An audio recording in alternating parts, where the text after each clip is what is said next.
Bienvenue dans ce nouvel épisode. Ici, c'est Xavier Alexandre. Aujourd'hui, on va plonger dans un sujet aussi glaçant que révélateur. Comment se comporte un pervers narcissique pendant et après une rupture amoureuse? Tu pensais que la rupture allait te libérer, mais ce n'était que le début de l'enfer. 3 mois plus tard, il était encore là, il apparaissait sans prévenir, envoyait des messages mielleux ou glaçants, te faisant douter de toi-même, et chaque fois tu te demandais « Suis-je folle ou c'est lui ?» À ce moment-là, tu ne savais pas encore que tu étais la proie d'un pervers narcissique. Et tu n'es pas seul. 60% des victimes de pervers narcissiques affirment que la période après la rupture a été encore plus douloureuse que la relation elle-même. Plus douloureuse, tu entends? Et si je te disais que la rupture n'est pas la fin pour lui, mais le début d'un nouveau jeu malsain? Jusqu'où peut-il aller pour garder le contrôle sur toi? Dans ce podcast, tu vas découvrir les 10 comportements typiques du pervers narcissique pendant et après la rupture.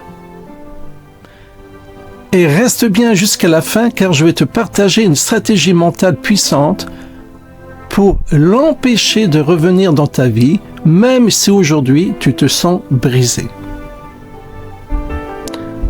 Premier comportement.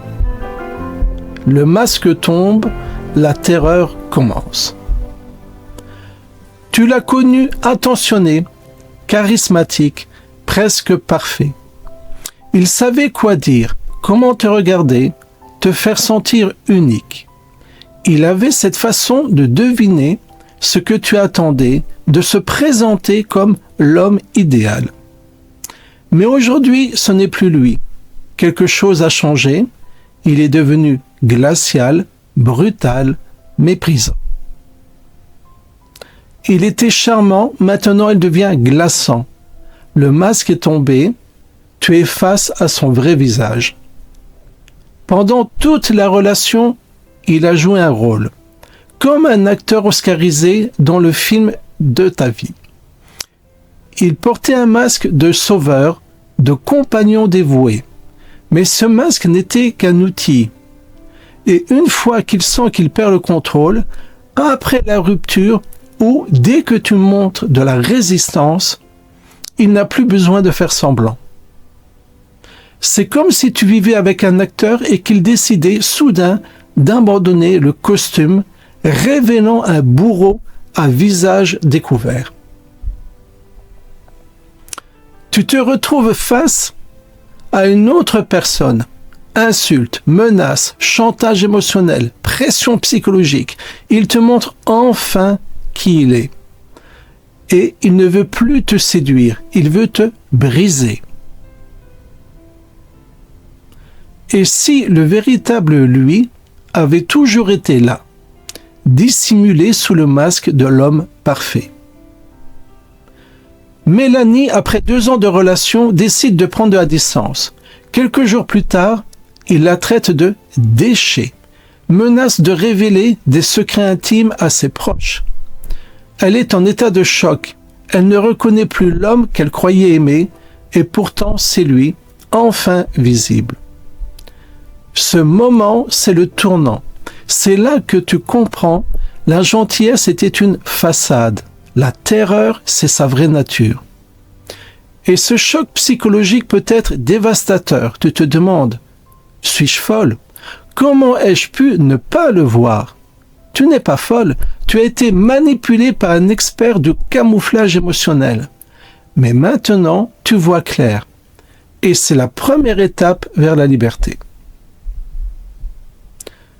Deuxième comportement. La rupture ne vient jamais vraiment de lui. Tu pensais avoir pris la décision de le quitter. Tu crois que tu as repris le contrôle. Mais si je te disais que la rupture, il l'avait orchestrée depuis des semaines, peut-être depuis des mois, et que Tu n'as fait que jouer un rôle dans son scénario. Il ne quitte pas, il te pousse à le faire. Puis il dit partout, c'est elle qui m'a laissé. Le pervers narcissique déteste être vu comme celui qui perd. Rompre, pour lui, ce n'est pas une fin, c'est un jeu d'échecs. Il avance ses pions, te provoque, t'humilie, jusqu'à ce que tu craques. Et quand tu pars, il jubile, parce qu'il va pouvoir retourner la situation. Il allume une mèche, et quand la bombe explose, il dit que c'est toi qui as tout détruit. Tu es la folle, la personne hystérique, celle qui abandonne. Lui, il prend le rôle de la victime. Il se plaint à ses proches. Je l'aimais, mais elle m'a largué sans raison. Céline a tenu 1 an. Il l'ignorait, il l'a rabaissée. Elle craque et le quitte.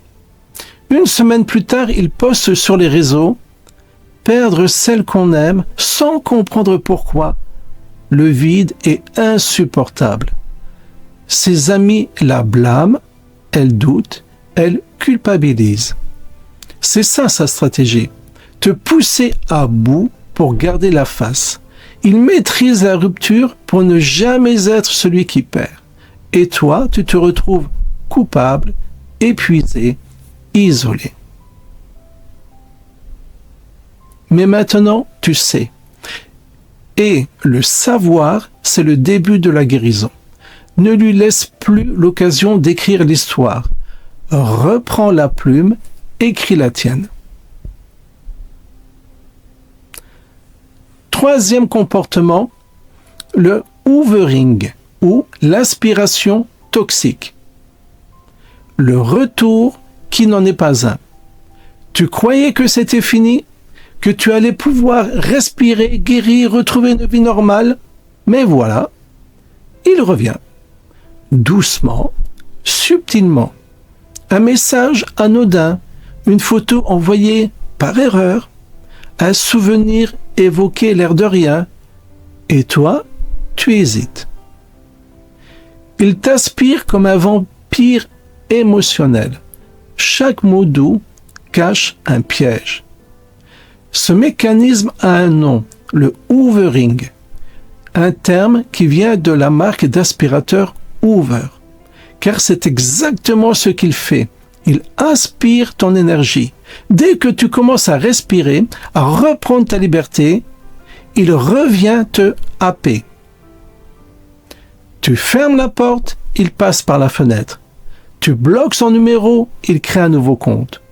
Tu l'oublies, il ressurgit. Pourquoi? Parce qu'il veut rallumer la confusion. Il ne supporte pas de ne plus avoir de prise sur toi. Alors il revient avec des mots doux, des excuses, des regrets, mais tout est calculé. Sophie avait réussi à couper le contact. 3 semaines plus tard, elle reçoit ce message.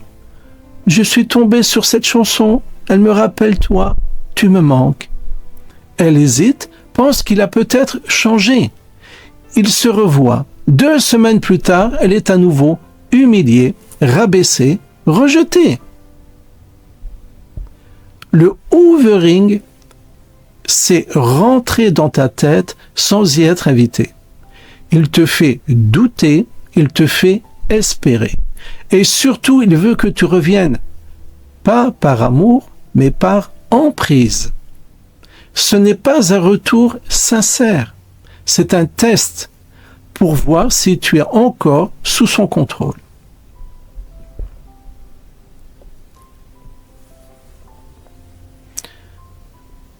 Quatrième comportement, le chantage émotionnel extrême, l'arme de la terreur. Tu penses qu'il va te laisser partir, qu'il va respecter ton choix, ton besoin de liberté? Non, il n'a jamais respecté tes limites. Pourquoi commencerait-il maintenant? Quand il sent qu'il perd, il sort l'arme ultime, le chantage émotionnel. Il appuie sur tes peurs comme on appuie sur une plaie ouverte. Il joue avec tout ce qui compte pour toi. Tes enfants, tes valeurs, ta culpabilité. Il menace de parler, de te détruire, ou pire, de se détruire. Il peut dire, si tu pars, je ne me relèverai jamais. Ou, les enfants sauront qui tu es vraiment. Ou encore, tu es la seule raison pour laquelle je suis encore en vie. Marina voulait le quitter, il lui a dit, sans toi, je ne suis plus rien. Je n'ai plus rien. Si tu pars, je me jette sous un train. Terrorisée, elle est restée 6 mois de plus. Quand elle a enfin fui, il était toujours vivant et déjà avec une autre. Tu vois, tout est manipulation. Ce n'est pas de l'amour, c'est du contrôle par la peur. Il veut te piéger dans un rôle, celui de la sauveuse, de la mère, de la coupable. Mais tu n'es pas responsable de lui. Tu es responsable de toi, de ta paix et de ta survie. 5e comportement, le sabotage social, détruire ton image. Tu penses que la rupture est derrière toi, que peu importe la douleur, tu peux te reconstruire avec l'aide de tes proches, de ta famille, de tes amis. Mais un jour, tu ressens quelque chose d'étrange. Un regard fuyant, un silence inhabituel, une amie qui ne te répond plus, un collègue qui t'évite. Tu te demandes, est-ce moi ou est-ce lui? Et là, tu comprends. Il est toujours là, mais à travers les autres. Il parle de toi à tes amis, ta famille, même à tes collègues. Mais que dit-il exactement? Il ne te frappe pas. Il ne t'insulte pas directement. Non, il attaque ton image. Il s'attaque à ce que tu es dans les yeux des autres. Car s'il peut salir ton nom, il peut te faire douter de ta propre réalité. Il tisse une toile de mensonges autour de toi pour t'isoler. Chaque fil est un mensonge. Chaque nœud est une calomnie. Et tu ne le vois pas tout de suite, cette toile. Tu ne réalises pas qu'il a piégé ton entourage pour mieux t'affaiblir. Ce sabotage social est une arme redoutable. Pourquoi?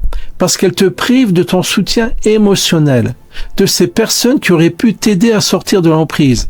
Il s'arrange pour que tu sois seule, incomprise et donc plus vulnérable. Élodie découvre que depuis la rupture, son ex a contacté ses parents.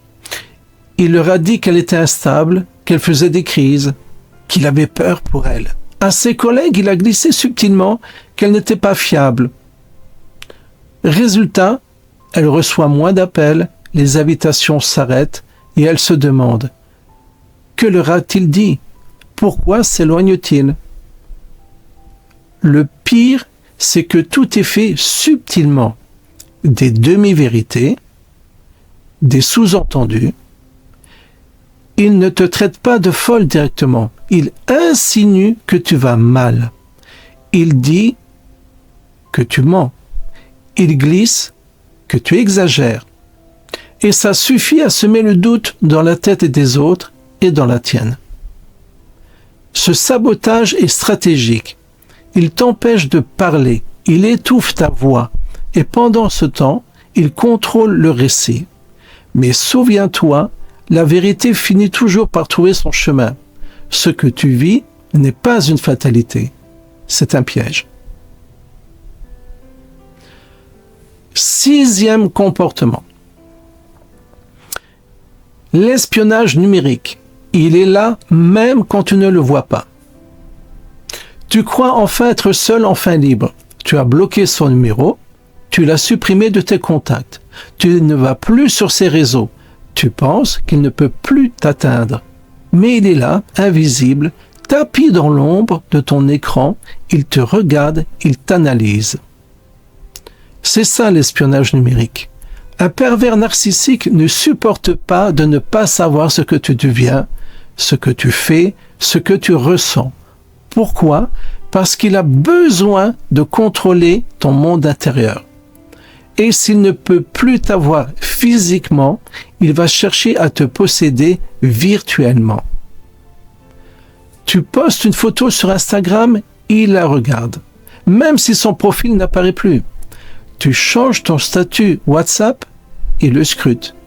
Tu as liké une publication, il le remarque. Et ce qui est pire, parfois tu ne le vois pas, parce qu'il utilise de faux comptes, des comptes anonymes ou même des complices pour te surveiller. Camille avait changé de numéro, bloqué tous les réseaux. Un soir, elle reçoit un message d'un compte inconnu. « Tu es belle sur ta dernière photo. Dommage que tu sois seule ce soir. » Elle sent son cœur s'emballer. Elle réalise que seule une personne pouvait savoir où elle était. Son ex. Il l'avait vue en story chez une amie. Elle se sent violée dans son intimité. Elle n'est plus en sécurité, même dans sa propre vie digitale. C'est ça le but de l'espionnage numérique. Te faire sentir observé, traqué, pris au piège. Il veut que tu doutes, que tu aies peur, que tu t'auto-censures, que tu te renfermes. Il ne te parle plus, mais il occupe encore ton esprit. Il ne te touche plus, mais il contrôle ce que tu oses partager. Et tu te demandes, est-ce que je deviens parano ? Non. Tu es victime d'une intimidation silencieuse, d'une forme de harcèlement déguisé. Et il sait que si tu te sens observé, tu perds confiance, tu te fragilises. Mais tu n'es pas impuissante. Il existe des moyens pour reprendre le contrôle de ton espace numérique, pour fermer les portes à cette intrusion invisible. 7e comportement, le silence comme punition. L'arme invisible mais dévastatrice. Il ne crie pas, ne t'insulte pas, ne te menace même pas. Non, il se tait. Complètement. Et ce silence, il résonne dans ta tête comme un tambour sourd. Tu attends un mot, une réponse, un signe. Rien. Ce n'est pas un oubli, ce n'est pas de la paix, ce n'est pas un retrait sain pour prendre du recul. Ce silence, c'est une punition. Une stratégie froide, calculée. C'est sa façon de te contrôler, même sans bouger. Et tu te demandes, pourquoi ce silence me fait si mal ? Parce que dans une relation toxique, l'absence devient plus douloureuse que la présence. Il t'a fait souffrir quand il était là, mais son silence te fait souffrir encore plus. Ce silence est un vide qui t'enveloppe. Il te pousse à douter, à culpabiliser, à paniquer. Tu penses que c'est de ta faute, que tu as dit ou fait quelque chose de mal, et tu te retrouves à lui écrire, à l'appeler, à vouloir réparer ce que tu n'as même pas cassé. Amélie, après une dispute, n'a plus eu de nouvelles pendant 5 jours. Pas un mot, pas un message. Elle n'a pas dormi. Elle s'est excusée même sans comprendre pourquoi.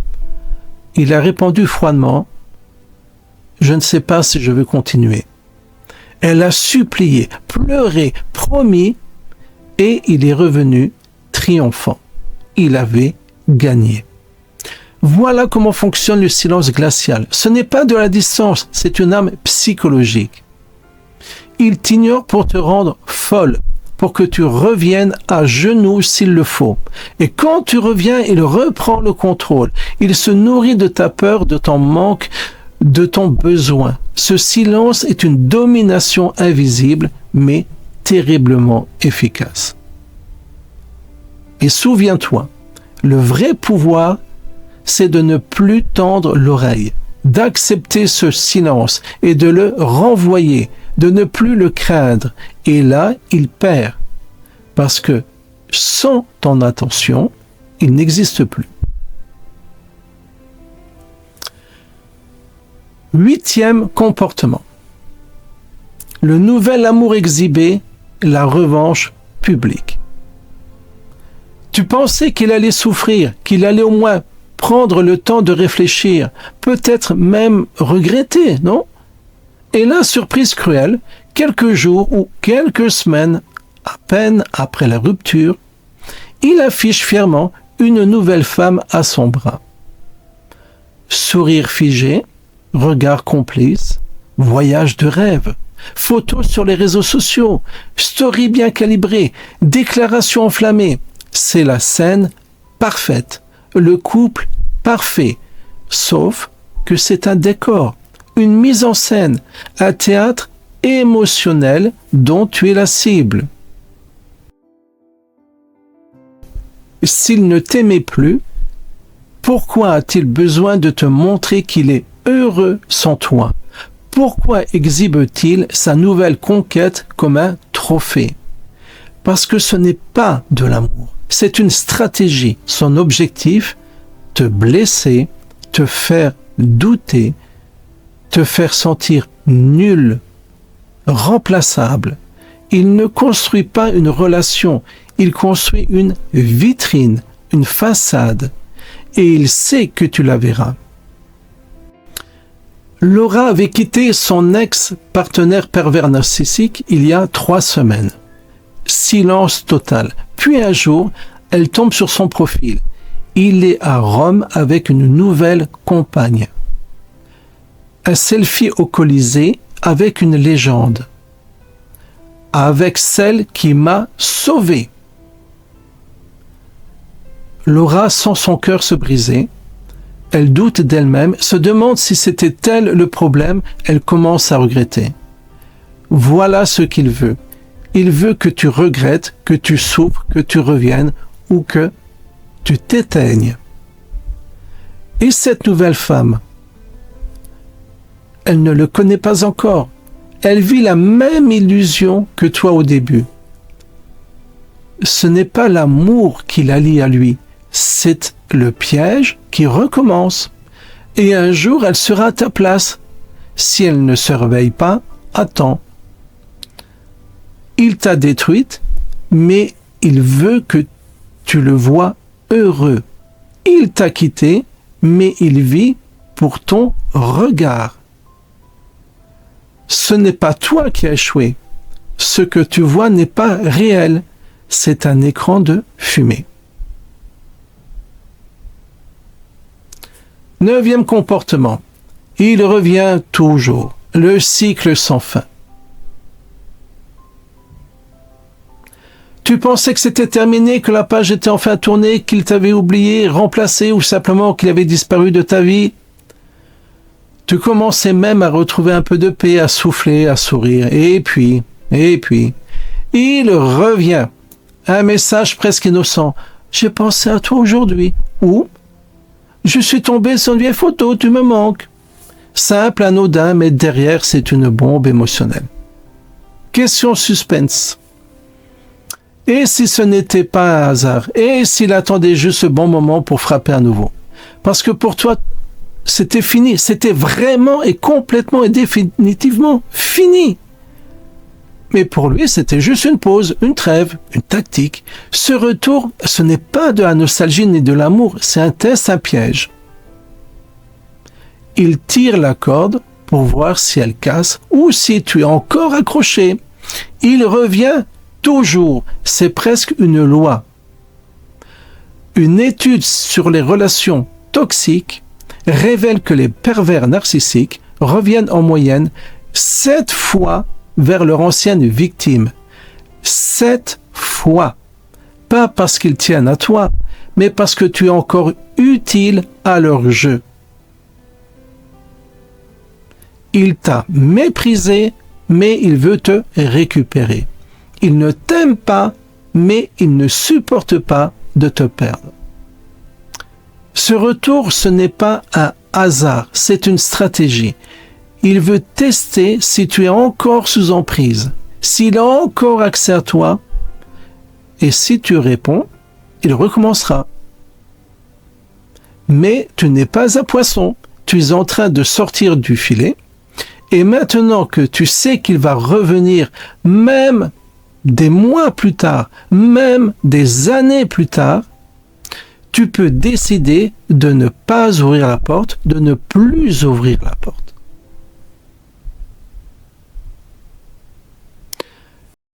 En conclusion, le pouvoir est entre tes mains. Maintenant, écoute-moi bien. Tout ce que tu viens d'entendre, ce ne sont pas juste des faits, ce sont des clés. Des clés pour reprendre le contrôle de ta vie.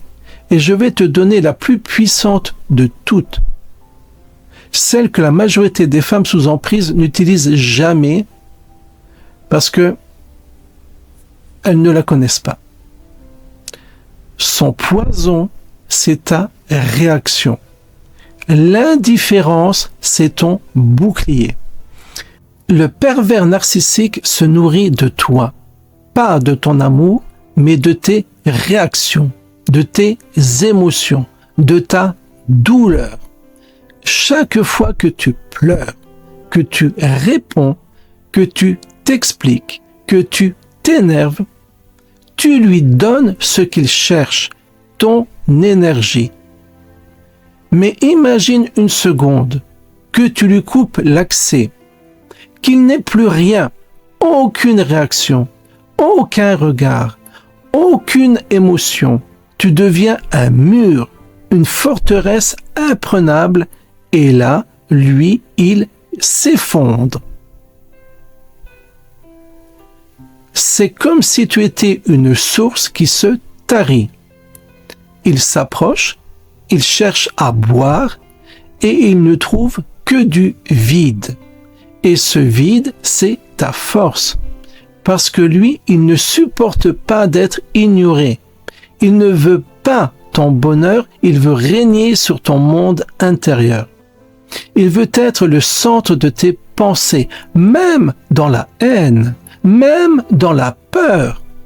Mais si tu te déconnectes, si tu te reconnectes à toi, et rien qu'à toi, tu le détruis, sans un mot, sans un cri.